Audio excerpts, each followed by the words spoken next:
Hello दोस्तों, मेरा नाम है सचिन और स्वागत करता हूं आपका अपने यूट्यूब के चैनल SKN क्लासेस में, जहां हम डिस्कस करते हैं क्लास 9th to 12th की फिजिक्स और math.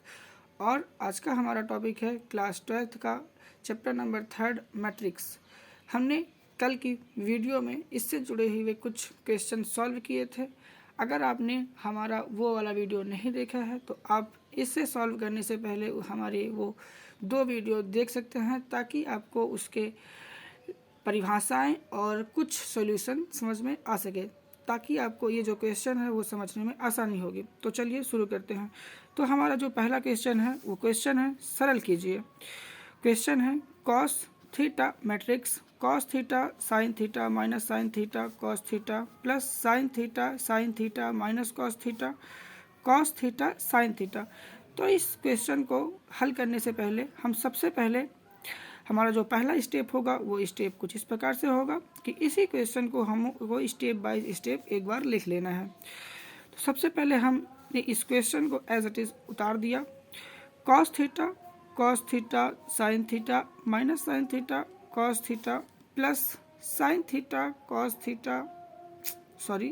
Theta minus cos theta sine theta. तो कल के वीडियो में हमने डिस्कस किया था कि जब कभी भी एक मैट्रिक्स हो और उसके गुणन में कोई भी एलिमेंट या फिर फलन हो, तो उसका जो गुणा होता है वो उस मैट्रिक्स के सभी रो में या तो सभी कॉलम में किया जाता है।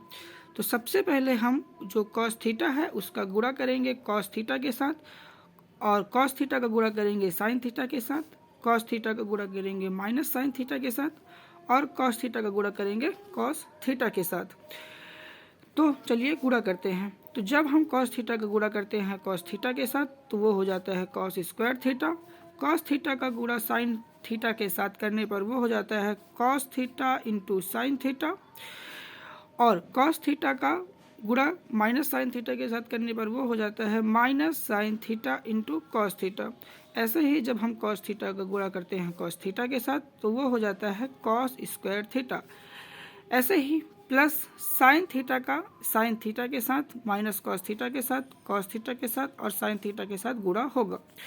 तो जब साइन थीटा का ये चारों एलिमेंट के साथ गुणा होता है तो वो हो जाता है साइन थीटा का साइन थीटा के साथ गुणा होगा तो वो हो जाएगा sign square theta. Sign theta का माइनस कॉस थीटा के साथ गुणा होगा तो वो हो जाएगा minus cos theta into sine theta.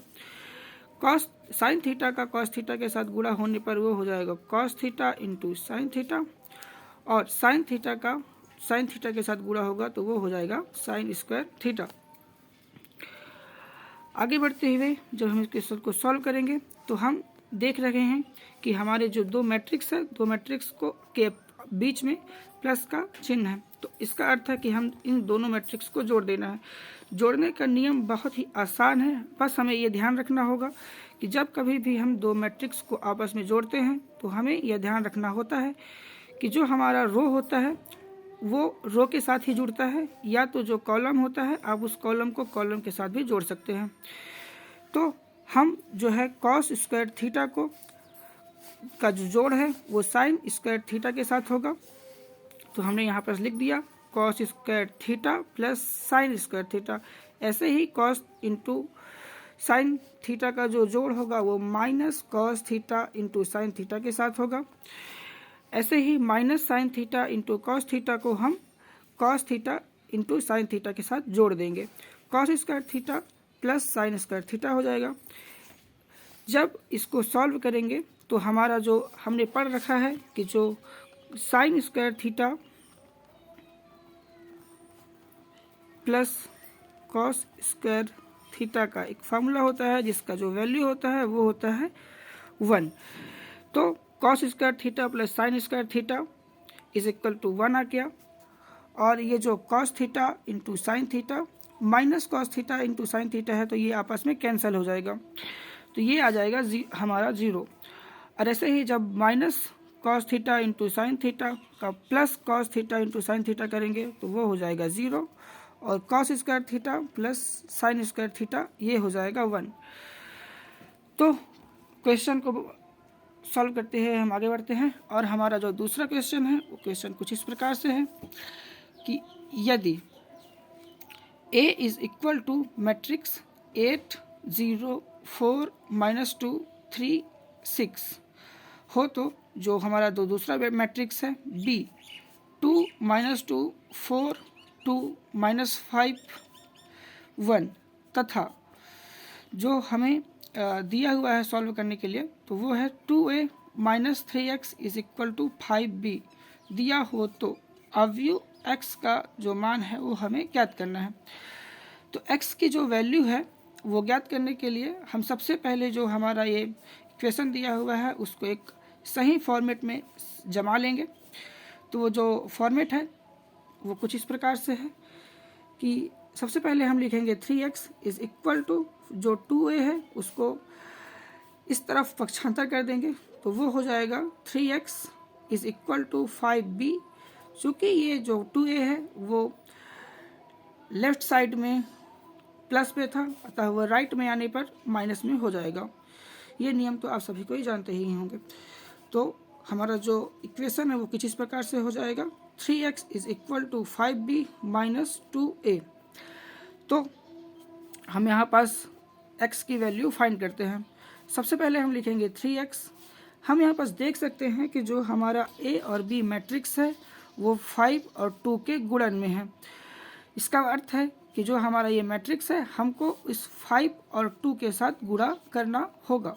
तो सबसे पहले हम लिखेंगे 3x इज इक्वल टू 5 जो हमारा मैट्रिक्स है b उसका गुणा होगा 5 के साथ और जो हमारा मैट्रिक्स है a उसका गुणा होगा 2 के साथ। तो इसको लिख देना है 5 जो हमारा b का मैट्रिक्स है वो किस प्रकार से है 2 -2 4 2 -5 1 और जो हमारा a मैट्रिक्स है वो कुछ इस प्रकार से है -2 8 0 4 -2 3 6। तो इस मैट्रिक्स को हमें 2 के साथ गुणा कर देना है। गुणा का नियम भी बहुत ही आसान है। अभी हमने पहले ही क्वेश्चन में इसको समझा था कि जो हमारा ये मैट्रिक्स के बाहर जो गुणन में जो कोई भी अंक होता है तो उस अंक का जो गुणा होता है वो मैट्रिक्स के सभी एलिमेंट के साथ होता है। तो हमें जो 5 का गुणा है वो मैट्रिक्स के अंदर जितने भी एलिमेंट है उन सभी के साथ कर देना है। तो जब हम 5 का गुणा करते हैं 2 के साथ तो वो हो जाता है 10। 5 का गुणा -2 के साथ करने पर वो हो जाता है -10। ऐसे ही 4 के साथ करने पर 20 और 5 का गुणा 2 के साथ करने पर वो हो जाता है 10। 5 का गुणा -5 के साथ करने पर वो हो जाता है -25। 5 का गुणा 1 के साथ करने पर हो जाता है 5। ऐसे ही -2 का जब गुणा हम इस मैट्रिक्स के साथ करते हैं तो वो हो जाता है -16 0 8 -4 6 12। तो क्वेश्चन को सॉल्व करते हुए हम आगे बढ़ते हैं और हम देख सकते हैं कि हमें यहाँ पास दो मैट्रिक्स के बीच में एक माइनस का चिन्ह दिया हुआ है। इसका अर्थ है कि हम इन दोनों मैट्रिक्स को घटाना है। तो चलिए घटाते हैं। 3x इज इक्वल टू जो घटाने का नियम होता है तो घटाते वक्त हमें यह ध्यान रखना होता है कि जो रो होता है या तो आप रो को रो के साथ घटा सकते हो या यूँ कह सकते हो कि हमारा जो कॉलम है उस कॉलम को कॉलम के साथ घटाना है। ये बस सिर्फ इतना रूल आपको याद रखना है। तो ये है रो ये है कॉलम और ये जो कहलाता है वो होता है रो।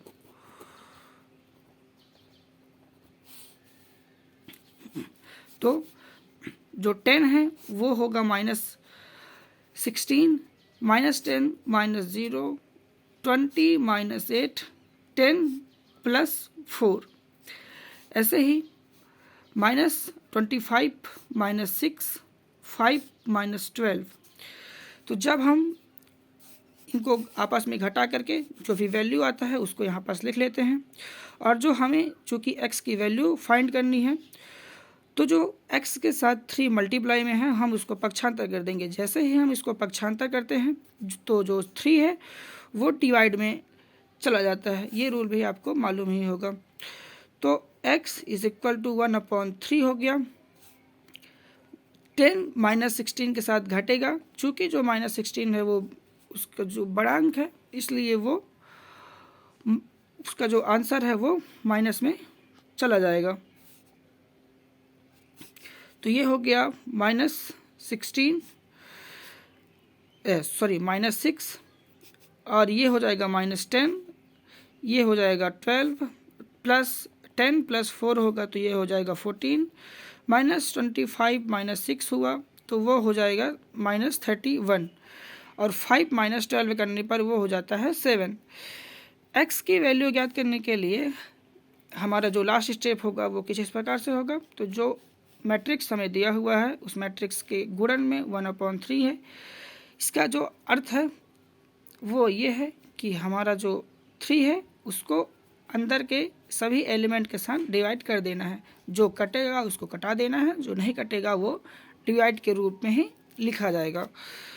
तो जब हम 3 का डिवाइड करते हैं 6 के साथ तो वो हो जाता है 2, ये -2 आएगा। 3 को जब हम डिवाइड करते हैं -10 के साथ तो चूँकि 3 -10 को डिवाइड नहीं कर सकता इसलिए हम उसको -10 डिवाइडेड बाय 3 के रूप में लिख सकते हैं। 3 को जब हम 12 से डिवाइड करेंगे तो आएगा 4, 3 को 14 से डिवाइड करने पर वो डिवाइड तो होगा नहीं इसलिए वो 14 डिवाइडेड बाय 3 के रूप में लिखा जाएगा। ऐसे ही 3 को -13 के साथ डिवाइड करने पर डिवाइड ना होने की वजह से वो आएगा -31 डिवाइडेड बाय 3 और 7 डिवाइडेड बाय 3। तो ये जो हमारा मैट्रिक्स है वही हमारा आंसर है। तो आशा करता हूँ आपको आज का ये वीडियो पसंद आया होगा। अगर पसंद आया होगा तो प्लीज़ चैनल को सब्सक्राइब कीजिए और बेल आइकन को दबा लीजिए ताकि आपको आने वाली वीडियो की सारी अपडेट मिलती रहे। आपके प्यार भरे कमेंट का हमें इंतज़ार रहेगा। धन्यवाद।